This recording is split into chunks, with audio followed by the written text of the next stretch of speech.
Welcome to the Pot.Live Insider. I am your host, Luke Rowan, and I will be your guide as we dig in together and learn about what's going on in the cannabis industry. We are going to have some fun here as we learn about the business of cannabis, the science, the culture, where it has come from, and where it's going. I'm going to wade out into the waters and scoop up bucketfuls of information and bring it back here to break it down with you and take you along with me as I learn. If you want bite-sized information about cannabis on a variety of topics so you can impress your coworkers or the stranger sitting a bit too close to you on the bus, then the Pot.Live Insider episodes are for you. Let's get this thing started. Let's go inside.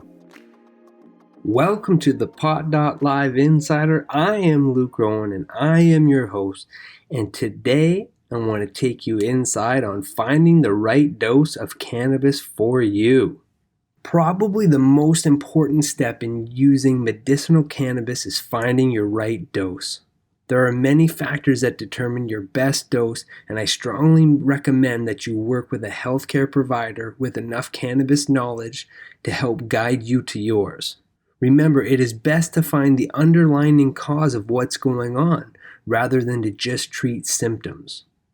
Meanwhile, here are some general information that can help you to get a discussion going. Cannabis dosing is very individual and depends on the route of administration, usually inhaled, ingested, submucosal, or topical. Dosing also depends on the type of cannabis used, most commonly the CBD to THC ratio.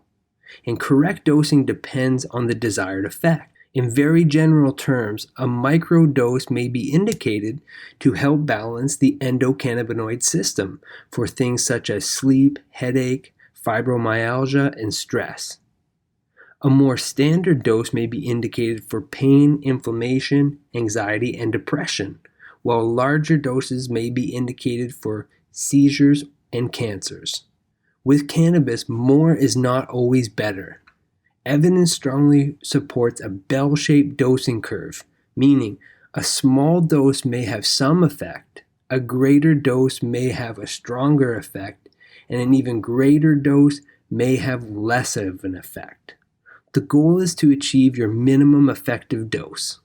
In general, cannabis is safe to use, and while an overdose, especially with a high THC concentration cannabis, may be uncomfortable, it should not be life-threatening, at least in people.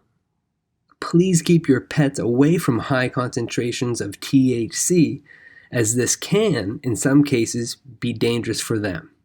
I will concentrate on using oral mucosal drops, although this information generally applies to all routes of administration. Also, I will assume a CBD dominant preparation, somewhere between 20-1 and 40-1 CBD to THC ratio from full hemp flower, so that the other cannabinoids, terpenes, and flavonoids are present as well. The number of milligrams is the total amount of CBD present. As we discussed, it is important to know what's in your preparation. The number one thing, start low and go slow. This is especially important if you have not used cannabis recently. When it comes into contact with even small amounts of phytocannabinoids, our naturally occurring cannabinoid receptors upregulate so that we become more sensitive to the natural cannabinoid our body produces. This upregulation occurs over about 72 hours and helps explain why so many people achieve such significant results with just a milligram or two of cannabis per day.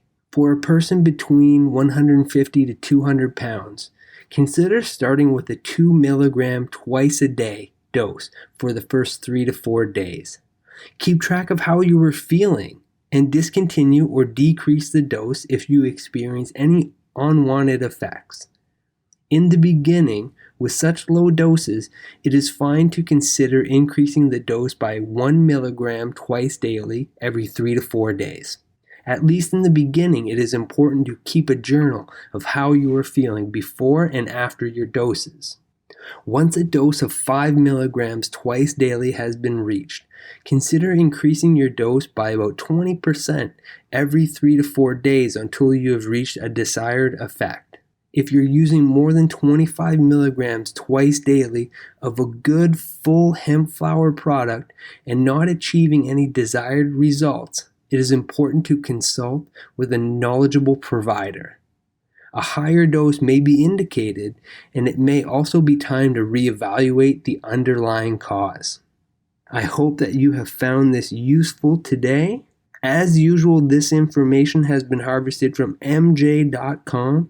The link to the article will be in the show notes so you can dig in further.